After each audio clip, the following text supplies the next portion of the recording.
बीचवर फिरायला जाताना समुद्राच्या पाण्याचा कोणत्याही प्रकारे धोका पत्करू नये अशा सूचना स्थानिक प्रशासनाकडून किंवा रहिवाशांकडून वारंवार दिल्या जातात। मात्र तरीही काही अतिउत्साही पर्यटक याकडे दुर्लक्ष करतात आणि स्वतःचं नुकसान करून घेतात। अशीच एक घटना समुद्र किनाऱ्यावर घडली। एक तरुण बीचवर आपली नवी कोरी कार राईडसाठी घेऊन गेला आणि कारसह तो भरतीच्या पाण्यात अडकला। ही कार समुद्राच्या लाटांवर तरंगत असल्याचा व्हिडिओ व्हायरल झाला असून कारचंही मोठं नुकसान झालंय। क्षणात 24 लाखांचा फटका बसलाय। याचा व्हिडिओही सध्या सोशल मीडियावर व्हायरल होतोय।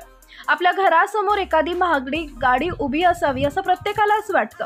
काही लोक हे स्वप्न प्रत्यक्षात जगतातही।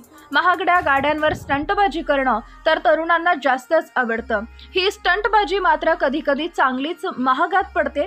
असाच एक माणूस समुद्र किनाऱ्यावर स्टंटबाजी करत असताना त्याचा अपघात झालाय। समुद्र किनाऱ्यावर कार पार्क न करण्याचा सल्ला दिला, पण कार चालकानं त्याकडे पूर्णपणे दुर्लक्ष करत समुद्र किनारीच कार पार्क करून निघून गेला। पण त्याचा हा फाजील आत्मविश्वास त्याला चांगलाच महागात पडला। या व्हिडिओमध्ये तुम्ही पाहू शकता समुद्र किनारी कार पूर्णपणे वाळूत अडकली आहे। जवळपास 24 लाखांची ही कार असून जर ती कार बाहेर काढता आली नाही तर मालकाला क्षणात 24 लाखांचा फटका बसू शकतो। ही कार काढण्यासाठी अनेक जण मदत करताना दिसत आहेत, मात्र वाळूत रुतल्यामुळे कार बाहेर काढणं शक्य होत नाहीये। ही घटना दापोली येथील एका समुद्र किनाऱ्यावर घडल्याचं सांगण्यात येत आहे।